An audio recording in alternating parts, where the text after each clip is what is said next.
aqayaarteena sharafta leh waxaan in ka codsanayaa inaad muuqaalka noo la gareysaan sidoo kalena aad noo share gareysaan si uu u gaaro asxaab badan oo u wanaagsan sidii noo kale haddii ay tahay markii kuugu horeysay oo aad soo booqatana fadlan waxaan ka codsanayaa inaad soo follow gareyso kuna soo dhawaato bahda caafimaadka ee Easy Doctors caafimaad u ifiyaasha Soomaalido idil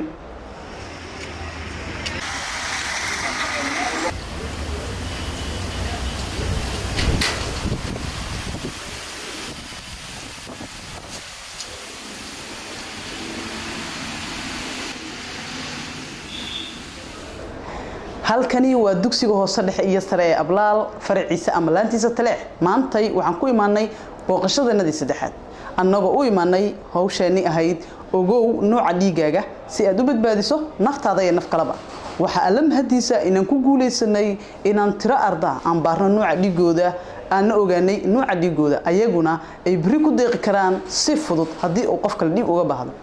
maanta booqashooyinku ay ga duwan tahay maxaa yeelay waxaan imaaday hooygii aan cilmiga ka bartay inkastoo laanta aan ka bartay ahayd Ablaal Dhusumareed laakiin haddana markii aan maqlo magaca Ablaal wuxuu ugu leeyahay saameyn gaar maxaa yeelay maanta heerka aan taaganahay ama dhakhtarka aan noqday inaan noqdo waxa qayb weyn ka ahaa Ablaal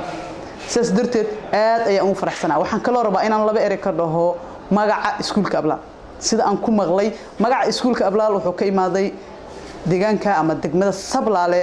taasi oo loogu magac daray sida la sheegay maamulaha iskuulka Cabdiraxmaan Macalin Axmed Ablaal ayaa waxbarasho iyo nololba ku soo qaatay deegaankaasi markaas ka bacdina abaalgudkii deegaanka ayaa wuxuu ka dhigay inuu u bixiyo goobtiisii waxbarashada oo burburkii kadib oo asaas wuxuuna u baxshay Ablaal iyadoo laga keenay Sablaale oo laga jaray esta u horeysa iyo eed u dambaysa xarafka u horeeya xarafka u dambeeya markii Sablaale laga reebo waxa soo baxaya Ablaal waxaan leeyahay si aad si dhaqso ugu ogaato nooca dhiigaaga inoo kaalay annaga ayaa ka baarayna kadibna ku deeq dhiigaaga waa mahadsantiin بسم الله الرحمن الرحيم أولا السلام عليكم ورحمة الله وبركاته الحمد لله ثم الحمد لله halkani waa xafiiska Ablaal qaybta branchfo qaybta taleex maanta waxa meeshan booqasho noogu ah Easy Doctors oo runtii ummadda Soomaaliyeed ardayda Soomaaliyeed oo inta badan percentage-ka hadda 80% aan weydiinay san aqoon blood group-kooda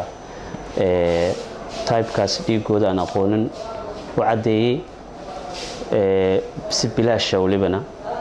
oo ardaydu aad ugu soo dhaweeyeen anagoo maamulaan aan ku faraxsanahay in aqoontoodii ay dalka ku bartaan inay dadkooda ku soo celiyaan oo barnaamijkaasi ay ardayda u sheegaan arday kasta oo walibana ay siiyaan cadeyn